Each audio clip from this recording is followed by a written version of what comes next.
ఇక కొలువుదీరిన 2 రోజుల్లోనే 2 గ్యారెంటీలకు శ్రీకారం. ఇక నేడు రాష్ట్ర ముఖ్యమంత్రి గౌరవ శ్రీ రేవంత్ రెడ్డి గారి చేతుల మీదుగా ప్రారంభం అంటూ ఇక్కడ ఈనాడులో ప్రచురమైనటువంటి వార్త. అయితే 2 రోజుల్లో కొలువైనటువంటి ప్రభుత్వం 2 గ్యారెంటీలు అమల్లోకి తీసుకొస్తుంది. అది ఇవాళ రేవంత్ రెడ్డి చేతుల మీదుగా ప్రారంభోత్సవం జరగబోతుంది. త్వరితగతిన ఇవాళ మాత్రం ప్రారంభోత్సవం జరుగుతుంది. ఇక రేపు ఎట్లా నడుస్తుందో పని వరుస చూడాలి. ఇక్కడ చూస్తున్నామా, అందాల శ్వేత మకరమట. ఇక ఇది ఒక అరుదైనటువంటి బల్లి కాదు, ఇది ఫ్లోరిడాలో ఉన్నటువంటి మొసలి. ఒక బల్లిలాగా ఉంది చూడుర్రి. ఈ చిత్రంలో కనిపిస్తున్నటువంటి బల్లి కాదు, అరుదైనటువంటి శ్వేతరంగు మొసలి. అమెరికాలోని సెంట్రల్ ఫ్లోరిడాలో ఇక గెటర్లాండ్ సరీసృపాల పార్కులో ఇది జన్మించినట్లు అధికారులు గురువారం వెల్లడించారు. మొత్తంగా ప్రపంచంలో 7 శ్వేత మకరాలు మాత్రమే ఉండగా వాటిలో 3 తమ వద్దే ఉన్నాయని కూడా తెలిపారు. మొత్తానికి ఇది ఒక బల్లి కాదు, మొసలి ఇది బల్లి కాదట. బల్లిలాగా గమ్మతుంది ఇది. ఇక సూర్యుడి అరుదైనటువంటి చిత్రాలను క్లిక్ మనిపించినటువంటి ఆదిత్య L1, సూర్యుడి యొక్క అరుదైన చిత్రాలను ఫోటోలు తీసుకున్నటువంటి ఆదిత్య L1. ఇక సూర్యుడిపై పరిశోధనల కోసం భారత అంతరిక్ష పరిశోధన సంస్థ ఇస్రో ప్రయోగించినటువంటి ఆదిత్య L1 తాజాగా కొన్ని అరుదైనటువంటి చిత్రాలను పంపించింది.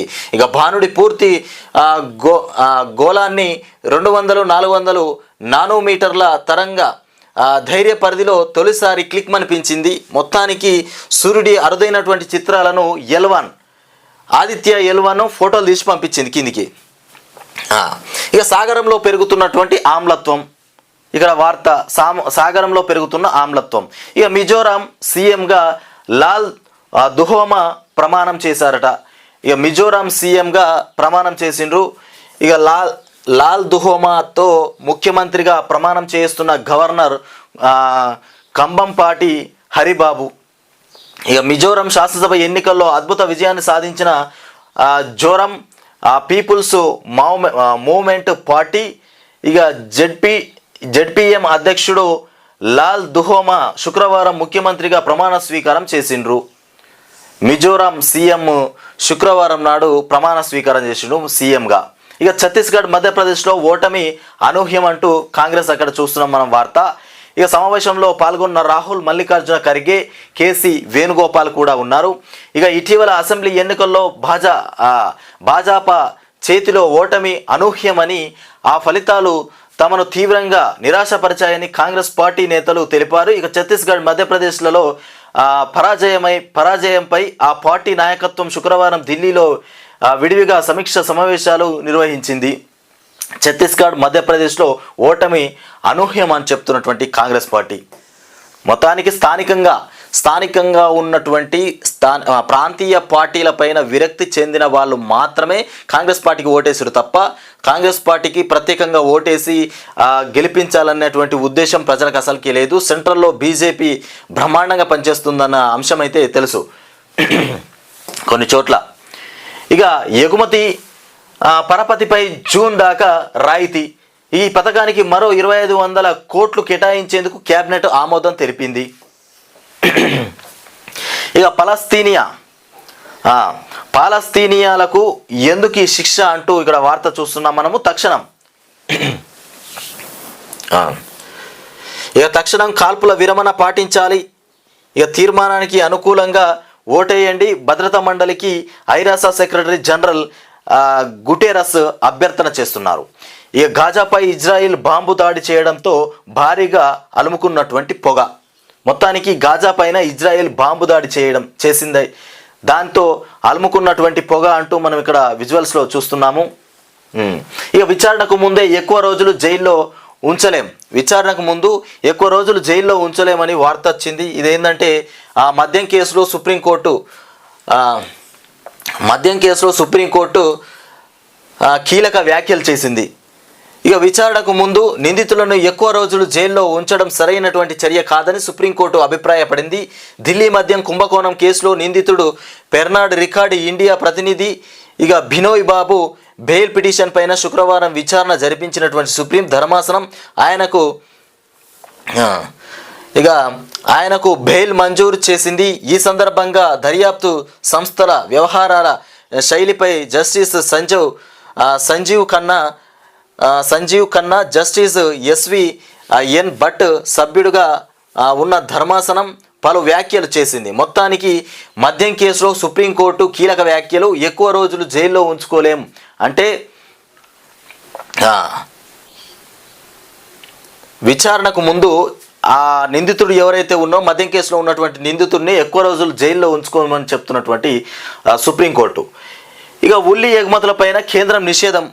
ఇక్కడ ఉల్లి ఎగుమతులపైన కేంద్రం నిషేధం చేసింది. ఇక దేశీయ మార్కెట్లో పెరుగుతున్నటువంటి ఉల్లి ధరలను అదుపు చేయడానికి తగినటువంటి నిల్వలను అందుబాటులో ఉంచేందుకు వీలుగా కేంద్ర ప్రభుత్వం ఉల్లి ఎగుమతులపై నిషేధం విధించింది.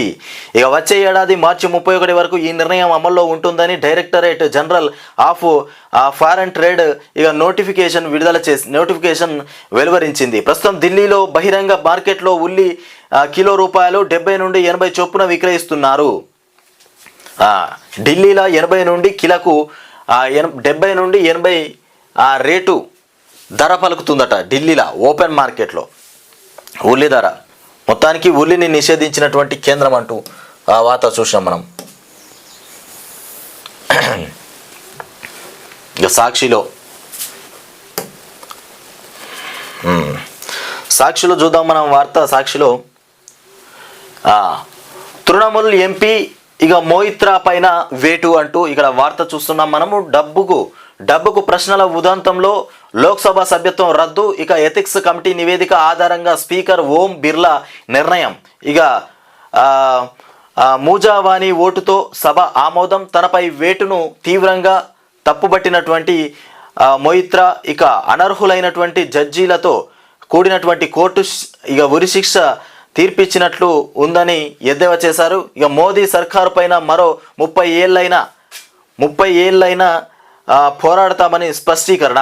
ఇక్కడ తృణమూల్ ఎంపీ మోయిత్రా పైన వేటు అంటూ ఇక్కడ వార్త అయితే చూస్తున్నాం. ఇక నిన్న జారిపడ్డ కేసీఆర్ విరిగినటువంటి తుంటి ఎముక. పాపం కేసీఆర్ నిన్న జారిపడిండు. ఇక బాత్రూంలోకి వెళ్ళి క్రమంలో లుంగి కాళ్లకు తగలడంతో ప్రమాదం జరిగింది. ఇక ఎర్రవల్లి ఫామ్ హౌస్ నుంచి సోమాజిగూడ యశోదాకు హుటాహుటిన తరలింపు. విజయవంతంగా ఇక హిప్ రిప్లేస్మెంట్ ఇక సర్జరీ నిర్వహించినటువంటి వైద్యులు. మొత్తానికి సర్జరీ మాత్రం విజయవంతంగా చేసిండ్రు. ఇక 200 యూనిట్లు ఉచిత విద్యుత్ సరఫరాకు ఏటా 4,008 కోట్ల రూపాయలు మంజూరవుతాయట. ఏది 200 యూనిట్లు ఎవరైతే వాడుకుంటారో గ్రామీణాలలో వాళ్ళకు ఉచితంగా దీనికి సంబంధించినటువంటి ఖర్చు 4,008 కోట్లు ఉచిత విద్యుత్కు. 200 యూనిట్లు వరకు కాంగ్రెస్ పార్టీ ఉచిత విద్యుత్ ఇస్తానని చెప్పింది కదా, ఇది దానికి కావాల్సినటువంటి ఖర్చు.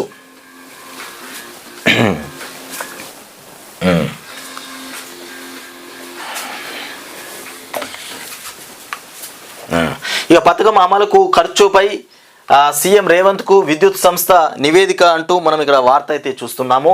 ఇక సంస్థల ఆర్థిక సంస్థగతులపైన విద్యుత్ శాఖ అధికారుల పవర్ పాయింట్ ప్రజెంటేషన్. ఇక జెన్కో ట్రాన్స్కో డిస్కంల అప్పులు ఇక రూపాయలు 81,516 కోట్లు ఉందట. ఇక 2014-2023 మధ్య రూపాయలు 50,275 కోట్లకు పెరిగినటువంటి నష్టాలు అంటూ ఇక ప్రతి నెల 1,300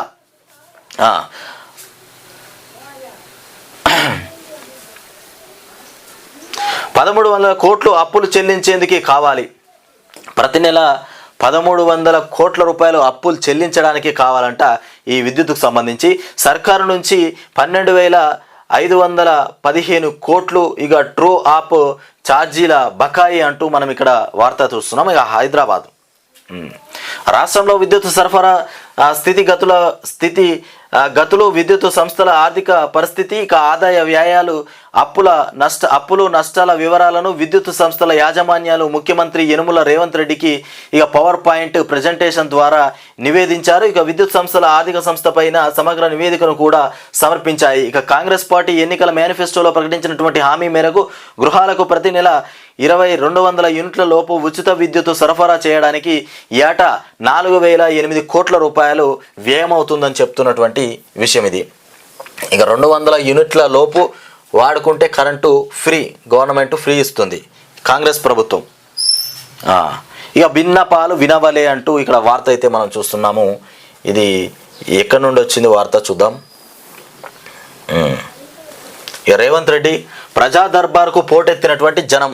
ఇక ప్రజా దర్బార్ జరిగింది కదా, నిన్న మనం చెప్పింది కదా, ప్రగతి భవన్ తీసేసి ప్రజాభవన్ చేస్తానని చెప్పింది కదా, అక్కడ ఇగో పోటెత్తినటువంటి జనం. ఇక దివ్యాంగుడి సమస్యను వింటున్నటువంటి సీఎం రేవంత్ రెడ్డి. కొత్తగా ఇట్లనే ఉంటుంది, కొన్ని రోజులు పోతే తెలుస్తుంది. ఇక రోడ్లు, భూములు, వ్యక్తిగత సమస్యలపై ఇక వినతి పత్రాల అందజేత. ప్రజల ఇబ్బందులు విన్నటువంటి సీఎం రేవంత్ రెడ్డి పరిష్కారానికి చర్యలు తీసుకుంటామంటూ ఇక హామీ. అత్యవసర సమావేశం నిమిత్తం సీఎం వెళ్ళడంతో ఇక విజ్ఞాపనలు స్వీకరించినటువంటి సీతక్క. కొన్ని అత్యవసర పరిస్థితులలో సీఎం అక్కడ నుండి వెళ్ళిపోయినట. ఇక ఆ వచ్చినటువంటి ఏవైతే విజ్ఞతలు ఉన్నాయో, ఎవరెవరికి అయితే ఎలాంటి అవసరాలు ఉన్నాయో వాటి పత్రాలను సీతక్క తీసుకుందట. ఇక విన్నపాలు వినవాలి అంటూ ఇక్కడ వార్త చూస్తున్నాం మనం. ఇది ఉచిత కరెంటుకు సంబంధించి. ఇక మధ్యప్రదేశ్ బీజేపీ పరిశీలకుడిగా కె లక్ష్మణ్ను నియమించారు. మధ్యప్రదేశ్లో బీజేపీ పరిశీలకుడిగా కె లక్ష్మణ్ను నియమించారు. ఇక ప్రభుత్వ వ్యవహారాల్లో సహాయకులుగా వ్యవహరించేందుకు ఇక సలహాదారుడు మండలి అంటూ మనం ఇక్కడ వార్త చూస్తున్నాం. ఆ దిశగా సీఎం రేవంత్ రెడ్డి యోచన. సలహా మండలికి చైర్మన్గా లేదంటే ముఖ్య సలహాదారుడిగా కోదండరాం. ఇక విద్యుత్ శాఖ పైనే ప్రధాన గురి. ఇక ఇక్కడ వార్త చూస్తున్నాము. అవినీతి జరిగితే వెలికి తీయడంతో పాటు కరెంటు లోటుపాట్లను ఎత్తి చూపేటువంటి వ్యూహం కూడా ఏర్పాటు చేశాం. అసెంబ్లీ సమావేశంలో రాష్ట్ర ఆర్థిక వ్యవస్థపైన శ్వేతపత్రం విడుదల చేసే ఛాన్స్. ఇక ముఖ్యమైనటువంటి శాఖల ప్రక్షాళన తప్పదన్న చర్చ. మొత్తానికి వైట్ శ్వేతపత్రం విడుదల చేస్తారట. ఎక్కడైతే కొన్ని ముఖ్యమైనటువంటి పనులు ఏవైతే ఉన్నాయో వాటిపైన ఖచ్చితంగా ప్రక్షాళన చేపిస్తామని చెప్తున్నటువంటి విషయం. ఇక ప్రజా సమస్యల్ని పరిష్కరిస్తామంటూ మంత్రి పొన్నం చెప్తుండు. ఇక సురవరం సుధాకర్ రెడ్డిని కలిసినటువంటి మంత్రి పొన్నం ప్రజా సమస్యలను పరిష్కరిస్తామని చెప్తున్నటువంటి పొన్నం. ఇక అసెంబ్లీ సమావేశాన్ని బహిష్కరిస్తున్నామంటూ రాజాసింగ్ మాట్లాడుతుండు. ఇక అక్బరుద్దీన్ ఎదుట బీజేపీ ఎమ్మెల్యేలు ప్రమాణం చేయబోరు. అసెంబ్లీ సమావేశాన్ని పరిష్కరిస్తున్నామంటూ రాజాసింగ్ చెప్తుండు. ఇక ఎంఐఎం మా మిత్రపక్షం కాదు, ఎంఐఎం అనేది మా మిత్రపక్షం కాదు అంటూ మతం పేరుతో రాజాసింగ్ ప్రతి అంశాన్ని ముడిపెట్టడం సరికాదు. ఇక టీపీసీసీ ఉపాధ్యక్షుడు కిరణ్ చెప్తున్నటువంటి మాట. ఇక ఓవైపు పాలన, మరోవైపు పదవులు. ఇక్కడ చూద్దాము, ఒకవైపు పాలన, మరోవైపు పదవులు. ఇటు పాలన కొనసాగిస్తూనే ఇంకోవైపు పదవుల కొట్లాట కూడా జరుగుతుంది. ఏది కాంగ్రెస్లో. ఇక సీఎం రేవంత్ ముందు 2 కీలక టాస్కులు మొదలైపోయినాయి. ఒకటేమో పరిపాలన స్టార్ట్ చేయాలి, ఇటువైపు చూసుకుంటే పదవుల లొల్లి కూడా ఇప్పుడే. ఇక 10 ఏళ్లుగా అధికారంలో లేక పదవుల కోసం ఎదురు చూస్తున్నటువంటి వేలాది మంది నేతలు పాలన సాగిస్తూనే పదవులు పందేరంపై దృష్టి సారించాల్సినటువంటి పరిస్థితి. మంత్రివర్గ కూర్పుతో పాటు శాఖల కేటాయింపులోను ఢిల్లీ సూచనలే. ఇక నామినేటెడ్ పదవుల్లోనూ జోక్యం చేసుకున్నటువంటి హైకమాండ్ అంటూ ఇక్కడ వార్త అయితే మనం చూస్తున్నాం. ఇక రేవంత్ రెడ్డికి రాష్ట్ర నూతన ముఖ్యమంత్రిగా ప్రమాణ స్వీకారం చేసిన రేవంత్ రెడ్డిని కుత్బుల్లాపూర్ కాంగ్రెస్ నేత, టీపీసీసీ ప్రధాన కార్యదర్శి నర్సారెడ్డి భూపత్ రెడ్డి కలిసి అభినందించారు. పుష్పగుచ్చం కూడా అందజేసి శుభాకాంక్షలు తెలుపుతుండ్రు. రాష్ట్రంలో 2 విద్యుత్ పంపిణీ సంస్థలు ఇక నెలవారీగా ఆర్జిస్తున్నటువంటి ఆదాయం, ఇక చేస్తున్నటువంటి వ్యయాలు, తుదకు ప్రతి నెల మూటగట్టుకుంటున్నటువంటి నష్టాలను కింద పట్టికలో చూపవచ్చు. ఇది వార్త విద్యుత్కు సంబంధించి. ఇక వెలుగులో చూద్దాం. వెలుగు న్యూస్ పేపర్లో ఏం వార్తలు వచ్చినాయో చూద్దాం. ఇక రెండు గ్యారెంటీలు అయితే మొత్తానికి అమల్లోకి వచ్చినాయి. 2 గ్యారెంటీలు అమల్లోకి వచ్చినాయి. ఒకటి మహిళలకు ఉచిత బస్సు ప్రయాణం ఒకటి. ఇక 10 లక్షల రూపాయలు ఆరోగ్యశ్రీ, అది కూడా ఒకటి వచ్చింది. ఇక ఐడిబిఐ బ్యాంకుల్లో స్పెషలిస్ట్ ఆఫీసర్స్ అంట. ఇక ఆర్మ్డ్ ఫోర్సుల్లో కానిస్టేబుల్స్ అంటూ ఇక్కడ వార్త చూస్తున్నాం మనము. ఇక staff selection commission central armed ఫోర్సుల్లో కానిస్టేబుల్ల రిక్రూట్మెంట్కు భారీ నోటిఫికేషన్ రిలీజ్ చేసింది. ఇక వివిధ కేంద్ర సాయుధ బలగాల్లో 26,146 కానిస్టేబుల్, ఇక రైఫిల్ మ్యాన్ పోస్టులు ఇక భర్తీ కానున్నాయి. తెలుగు సహా మొత్తం 13 ప్రాంతీయ భాషల్లో పరీక్ష ఉంటుంది. 10th క్వాలిఫికేషన్తో సెంట్రల్ కొలువులకు అవకాశం ఉన్నటువంటి ఈ నియామక ప్రక్రియ సిలబస్ ఎగ్జామ్ ప్యాటర్న్ ప్రిపరేషన్ విధానం తెలుసుకుందామంటూ ఇక్కడ 10th క్వాలిఫికేషన్తోనే సెంట్రల్ కొలువులకు ఆమోదం. దీనికి కావాల్సింది 10th ఉంటే సరిపోతుంది, ఈ జాబ్ అప్లై చేసుకోవచ్చు. కానీ మొత్తానికి 13 భాషలలో పరీక్ష ఉంటుందట. దీనికి సంబంధించి పరీక్ష ఉంటుంది. ఇక ఎగ్జామ్ ప్యాటర్న్ ఇక సబ్జెక్ట్ వచ్చేసి జనరల్ ఇంటెలిజెన్స్ రీజనింగ్ అంటూ ప్రశ్నలు మార్క్స్ ప్రశ్నలు 25 ప్రశ్నలకు 25 మార్కులు, అంటే ఒక్కో ప్రశ్నకు ఒక్కో మార్కు. ఇక జనరల్ నాలెడ్జ్ జనరల్ అవేర్నెస్ ఇక 25. ఇక ఎలిమెంటరీ మ్యాథమెటిక్స్ 25 ప్రశ్నలు ఉంటాయి. ఇంగ్లీషు హిందీ 25 ప్రశ్నలు కూడా ఉంటాయి. ఇది ఇక క్రైటీరియా పరుగు వచ్చేసి 5 కిలోమీటర్లు 24 నిమిషాలు. ఇక ఎత్తు 170 సెంటీమీటర్లు.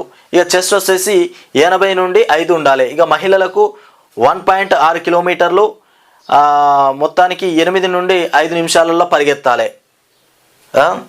ఇక ఇక్కడ 157 సెంటీమీటర్ల పొడవు అయితే ఉండాలి ఎత్తు.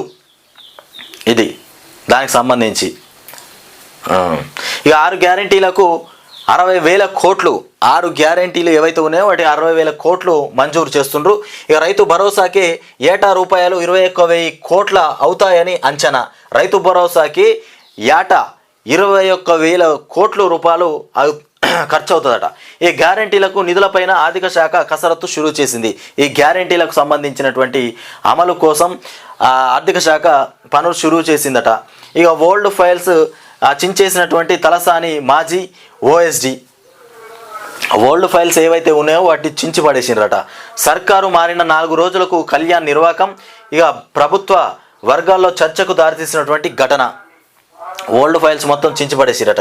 మాజీ మంత్రి తలసాని శ్రీనివాస్ యాదవ్ ఓఎస్డీగా పనిచేసినటువంటి కళ్యాణ్ కుమార్ ఇక పశుసంవర్ధక శాఖకు చెందినటువంటి అన్ని ఓల్డ్ ఫైల్స్లను చించేశారు. ఆ పేపర్ ముక్కలను సంచుల్లో మూట కట్టి తన కారులో తీసుకెళ్లారు. ఇక బసాబ్ ట్యాంకులోని పశుసంవర్ధక శాఖ ఆఫీసులో జరిగినటువంటి ఈ ఘటన ప్రభుత్వ వర్గాల్లో చర్చకు దారితీసింది. ఇక పలువురు ఎమ్మెల్యేలు మంత్రులు ఆఫీసులను ఖాళీ చేస్తూ ఫర్నిచర్ను తీసుకెళ్తుండగా తలసాని ఓఎస్డి కళ్యాణ్ కుమార్ మాత్రం ఇలా ఆఫీసులోని ఫైళ్లను చించేస్తున్నారు. తలసాని శ్రీనివాస్ యాదవ్ మంత్రి ఓఎస్డి మొత్తం ఫైళ్ళన్నీ పడేసిండ. అందరేమో సామలు చదువుకొని పోతుంటే ఇతను మాత్రం ఫైళ్ళన్నీ జించి పడేసిండట. ఇక ఉద్యమకారుల పైన కేసులు ఎత్తివేత. ఉద్యమకారులు ఎవరైతే ఉన్నారో వాళ్ళ మీద కేసులు ఎత్తివేత. ఇక ప్రాసెస్ ప్రారంభించిన రాష్ట్ర ప్రభుత్వం సంక్షేమ పథకాల అమలుకు నిర్ణయం. పెండింగ్ కేసుల వివరాలు సేకరిస్తున్నటువంటి సిఐడి. ఉద్యమంలో పాల్గొన్నటువంటి వారిపైన ఉన్నటువంటి కేసులు మొత్తం ఎత్తేస్తామని చెప్తున్నటువంటి దానిపైన చర్యలు కొనసాగుతున్నాయట. ఈ తెలంగాణ రాష్ట్ర సాధన కోసం ఉద్యమించి కేసులో జైలు పాలైనటువంటి ఉద్యమకారులను ఆదుకునేందుకు రాష్ట్ర ప్రభుత్వం నడుం బిగించింది. ఉద్యమకారుల సంక్షేమానికి ప్రణాళికలు సిద్ధం చేస్తున్నది. ఉద్యమ సమయంలో నమోదైనటువంటి కేసులను ఎత్తివేయడంతో పాటు అర్హులైన వారికి 250 గజాల చొప్పున ఇళ్ల స్థలాలు, హెల్త్ కార్డులు సహా ఇతర సౌలతులు కూడా కల్పించేందుకు ఏర్పాట్లు చేస్తున్నది. ఇందులో భాగంగా 2009 డిసెంబర్ 9 నుంచి 2014 జూన్ 2వ తేదీ వరకు ఉద్యమకారులపైన నమోదు కేసులు వివరాలను సేకరిస్తున్నది. ఇక సీఎం రేవంత్ రెడ్డి ఆదేశాలతో సిఐడి చీఫ్ మహేష్ భగవత్ శుక్రవారం ఈ మేరకు ఉత్తర్వులు జారీ చేశారు. రాష్ట్ర వ్యాప్తంగా అన్ని యూనిట్స్కి చెందినటువంటి ఎస్పీలు ఇక సిపిలకు ఫ్యాక్స్ ద్వారా సమాచారం అందించారు. ఇక ఉద్యమకారులపైన నమోదైనటువంటి కేసుల వివరాలను తెలిపేందుకు ప్రత్యేక ఫార్మాట్ రూపొందించారు. ఇక గతంలో ఎత్తివేసినటువంటి కేసుల సహా police station FIR number, section, పూర్తిగా చిరునామా, అరెస్టు, రిమాండ్ తేదీలు, 41 సిఆర్పిసి నోటీసులు, కేసు పెండింగ్లో ఉంటే ప్రస్తుతం జరుగుతున్నటువంటి కోర్టు విచారణ ఇక వివరాలను సేకరిస్తున్నారు. రాష్ట్ర వ్యాప్తంగా అన్ని పోలీస్ స్టేషన్ల హౌస్ ఆఫీసర్లు ఈ కేసుల వివరాలను బయటకు తీస్తున్నారంటూ మనం ఇక్కడ చూస్తున్నటువంటి వార్త. 2009 డిసెంబర్ 9 నుంచి 2018 జూన్ 2 వరకు ఉద్యమకారులపైన ఎవరైతే ఈ సమయంలో ఉద్యమకారులు ఎవరైతే ఉన్నారో వాళ్ళ మీద ఉన్నటువంటి కేసులు ఎత్తివేసేటువంటి ప్రక్రియ కొనసాగుతుంది. ఇక వాటిని ఫ్యాక్స్లలో దీనిపైన ముఖ్యమంత్రి రేవంత్ రెడ్డి తీవ్రంగా చర్చ కొనసాగిస్తుండట. ఇది మొత్తానికి అమల్లోకి రాబోతుంది.